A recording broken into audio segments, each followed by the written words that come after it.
What's up, guys? You guys watching Adonis. So, Inter Milan versus ഫ്ലൂമിനൻസ്. ഈ കളി ഭയങ്കര scene കളി ഇഷ്ടമാണ്. ഇന്റർ മിലാൻ്റെ സത്യം പറഞ്ഞാൽ ഭാഗ്യമില്ല, അതാ പറയാൻ പറ്റുക. അല്ലെങ്കിൽ പിന്നെ ഈ കളീൻ്റെ മാൻ ഓഫ് ദ മാച്ച് അപ്പുറത്തെ ടീമിൻ്റെ ഗോളി പോസ്റ്റ് ആവണം. കാരണം അത് കൊമൻട്രിയിലടക്കം പറഞ്ഞിട്ടുണ്ട്. കാരണം എത്ര സാധനങ്ങളാണ് പോസ്റ്റ് കിട്ടിപ്പോയത്, എത്ര കിഡിലെ സാധനങ്ങൾ. ഈവൻ ഡിമാർക്കോൻ്റെ ഒരു കിഡിലും ഫ്രീ കിക്ക് ഉണ്ട്, വേറെ കിഡിലൊരു ഷോട്ട് ഉണ്ട്, എല്ലാം പോസ്റ്റ് കെട്ടി തെറിക്കുക. ഭയങ്കര സീന്. ഫാബിയോ എന്ന് പറഞ്ഞാൽ കീപ്പർ അടിപൊളി സേവ് ഒക്കെ ചെയ്തിട്ടുണ്ട് അപ്പുറത്തെ ടീമിൻ്റെ ഫ്ലൂമിനൻസിൻ്റെ. ആ ചങ്ങായിക്ക് 44 വയസ്സിട്ടുണ്ടല്ലേ. എന്താടാ ഈ പ്രായത്തിലും ഗോളി കീപ്പറൊക്കെ ആയിട്ട് ഈ ഒരു ലെവലിൽ നിൽക്കാന്ന് അറിയണത്.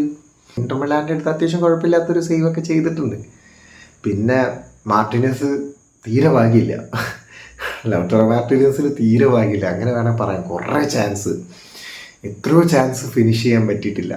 ഇന്റർ മിലാൻ മൊത്തത്തിൽ അങ്ങനെ ഓൾമോസ്റ്റ് 68% പൊസഷൻ ഉണ്ട്. എന്നിട്ട് എന്ത് കാര്യം?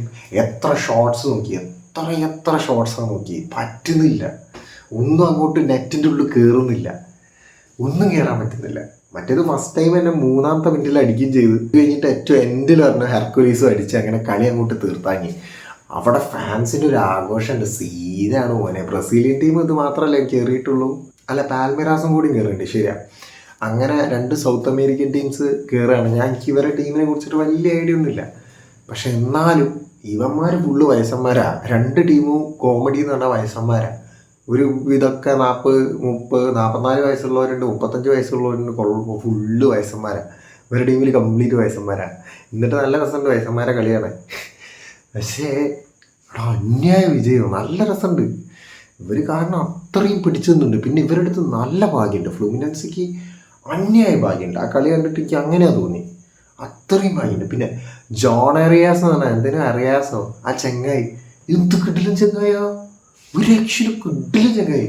അവൻ്റെ കിഡിലും കുറേ കിഡിലും ഷോട്ട് ഉണ്ടായിരുന്നു. അത് സോമർ നല്ലൊരു സേവ് ചെയ്തിട്ടുണ്ട്, അടിപൊളി സേവ് അവൻ ചെയ്തിട്ടുണ്ട്.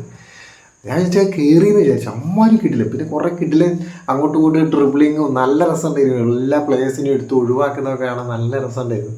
അവൻ്റെ കുറേ കിട്ടില്ല പ്ലേയേഴ്സൊക്കെ നല്ല രസമുണ്ടായിരുന്നു കാണാൻ. പക്ഷേ ഞാൻ വിചാരിച്ചു ഒന്നുകൂടി അടിക്കുന്നു വിചാരിച്ചു. പക്ഷേ അതേപോലെ തന്നെ ഞാൻ ഈ കളി ശരിക്കും ആ കളി കണ്ടപ്പോൾ എനിക്ക് തോന്നിയെന്ന് പറഞ്ഞാൽ ഞാനൊരു 3-2 അങ്ങനത്തെ ടൈപ്പ്, അതായത് അങ്ങോട്ടും അടിക്കും ഇങ്ങോട്ടും അടിക്കും അങ്ങനത്തെ ടൈപ്പ് ഒരു പ്ലേ ആവുമെന്നാണ് ഞാൻ വിചാരിച്ചത്. പക്ഷേ ഇന്റർ മിലാൻ ഒന്നും അടിക്കാൻ പറ്റുന്നില്ല. അവിടെ പാവം തോന്നും, ഇത്രയ്ക്ക് ഭാഗ്യമില്ലാത്ത ടീം എന്ന് പറഞ്ഞാൽ. പിന്നെ ആണെങ്കിൽ കുറേ ഫൗളൊക്കെ വരുന്നുണ്ട്. പിന്നെ അതിൻ്റെ ഇടയ്ക്ക് ഒരു ത്രോൻ്റെ സെക്ഷനിൽ കുറേ അവസാനത്തേക്കൊക്കെ ഭയങ്കര ഫ്രസ്ട്രേറ്റഡ് ആവുന്നുണ്ട്. പിന്നെ അപ്പുറത്തെ ടീമിനെ മറ്റേ ഫ്ലൂമിനൻസിൻ്റെ കോച്ച് ത്രോ ചെയ്യാൻ നേരത്ത് ബോൾ അങ്ങോട്ട് മാറ്റി കൊടുത്തു. അവിടെ അടിയൊക്കെ സീന്, അവിടെ ഭയങ്കര സീന്. അതിന് യെല്ലോ കാർഡൊക്കെ കൊടുത്തിട്ടുണ്ട്, കുറേ യെല്ലോ കാർഡ് കിട്ടിയിട്ടുണ്ട്. 2, 4, 6 യെല്ലോ കാർഡായിട്ടും കിട്ടിക്കണമെന്ന് തോന്നുന്നു. കോച്ചിനടക്കാണോ 6, എനിക്ക് ഓർമ്മയില്ല. 6 യെല്ലോ കാർഡെന്തോ കിട്ടിയിട്ടുണ്ട്. സ്റ്റാർട്ടിങ് ഫസ്റ്റ് ഹാഫ് തന്നെ ഫുള്ള് യെല്ലോ കാർഡിൻ്റെ ഒരു കളിയായിരുന്നു. 4 യെല്ലോ കാർഡ് ഏറ്റവും 4, എനിക്ക് കറക്റ്റ് കണക്ക് ഓർമ്മയില്ല. 4 യെല്ലോ കാർഡിൻ്റെ അടുത്തേറ്റവും ഫസ്റ്റ് ഹാഫ് തന്നെ കിട്ടിയിട്ടുണ്ട്. പക്ഷേ ഭയങ്കര രസമുണ്ടായിരുന്നു കേട്ടോ, കളി കാണാൻ നല്ല രസമുണ്ടായിരുന്നു. ഞാൻ പ്രതീക്ഷിച്ചില്ല. പിന്നെ ഒരു ടൈം കഴിഞ്ഞപ്പോൾ ഡംഫ്രീസിനെയൊക്കെ എടുത്ത് മാറ്റിയില്ലേ, അപ്പോഴത്തേക്കൊരു കളിയൊക്കെ മാറിയിട്ടോ, വേറെ ടൈപ്പ് കളി വന്നിട്ടുണ്ട്. പക്ഷേ ആ ചെറിയ ചെക്കൻ്റെ പേരെന്തായിരുന്നു, അയ്യോ ആ ചെങ്ങൻ്റെ പേര് എനിക്ക് മറന്നേ എന്തെങ്കിലും എക്സ്പാൻഷൻ എന്തോ. ഓനൊക്കെ അടിപൊളി ചാൻസ് ഒക്കെ ഉണ്ടാക്കാൻ നോക്കിയിട്ടുണ്ട്. പക്ഷെ ഒന്നും അങ്ങോട്ടൊരു ഫിനിഷ് ചെയ്യാൻ പറ്റുന്നില്ല. പാവം തോന്നുന്നു, കഷ്ടപ്പാട് തന്നെ കേട്ടോ, കഷ്ടപ്പെട്ട് തോറ്റതാണ്. പാവം ഉണ്ടാവും, എന്ത് ചെയ്യാനാ. അവർക്ക് ഭാഗ്യമില്ല എന്ന് അങ്ങോട്ട് വിചാരിക്കുക. കള്ളപ്പന്നികൾ നമ്മളെ പൊട്ടിച്ചതാണ്, അങ്ങനെ ഇപ്പോൾ ഭാഗ്യം ഉണ്ടാക്കണ്ട.